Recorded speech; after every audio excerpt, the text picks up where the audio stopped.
Hello दोस्तों, मैं अमन पुरोहित sir आपके अपने यूट्यूब चैनल पुरोधा क्लासेस पर स्वागत करता हूं। दोस्तों, यदि आपने मेरे चैनल को सब्सक्राइब नहीं किया है तो चैनल को सब्सक्राइब करके वीडियो को लाइक करके अपने फ्रेंड सर्किल में वीडियो को शेयर कर दीजिए।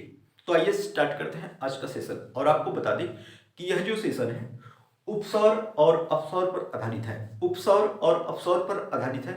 और आपको बता दें कि यह जो टॉपिक है पृथ्वी की गतियों से संबंधित है। पृथ्वी की गतियों से संबंधित है, यानी मोशन ऑफ द अर्थ से रिलेटेड है।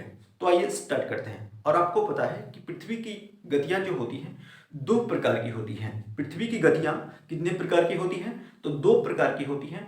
एक गति को घूर्णन गति कहते हैं, जिसे परिभ्रमण गति भी कहा जाता है। और एक गति होती है परिक्रमण गति। परिक्रमण गति तो जब पृथ्वी अपने अक्ष पर घूमती है तो उसे घूर्णन गति या परिभ्रमण गति कहते हैं, रोटेशन मोशन कहते हैं।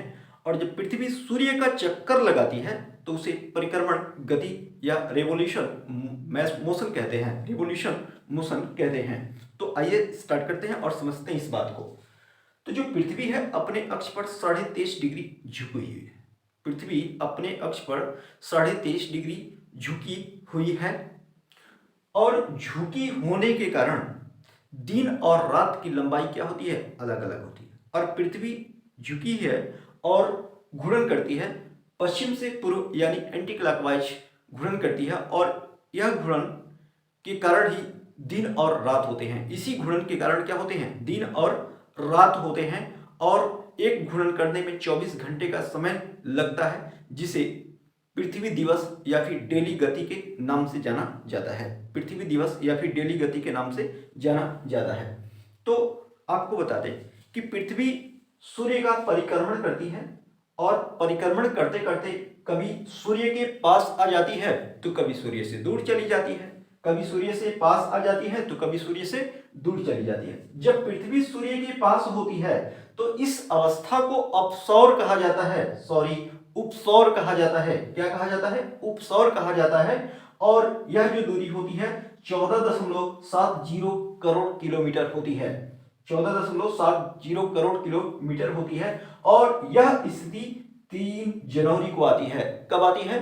3 जनवरी को आती है। इसी प्रकार पृथ्वी परिक्रमण करते करते सूर्य से दूरी पर, अधिकतम दूरी पर चली जाती है, जिसे अपसौर कहा जाता है। और यह दूरी जो होती है 15.21 करोड़ किलोमीटर होती है। यह स्थिति जो होती है 4 जुलाई को आती है। कब? 4 जुलाई को आती है। तो पृथ्वी परिक्रमण करते करते सूर्य से दूर जाती है और सूर्य से पास आती है। तो जब सूर्य से दूर जाएगी तो उसे हम अपसौर बोलेंगे, और जब पास आएगी तो उसे हम क्या बोलेंगे?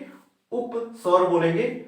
और पृथ्वी जो है, पृथ्वी उपसौर और अपसौर को मिलाने वाली जो रेखा होती है उसे एप्साइड रेखा बोलते हैं। क्या बोलते हैं? एप्साइड रेखा बोलते हैं, जो सूर्य के केंद्र से होकर जाती है। सूर्य के केंद्र से होकर जाती है।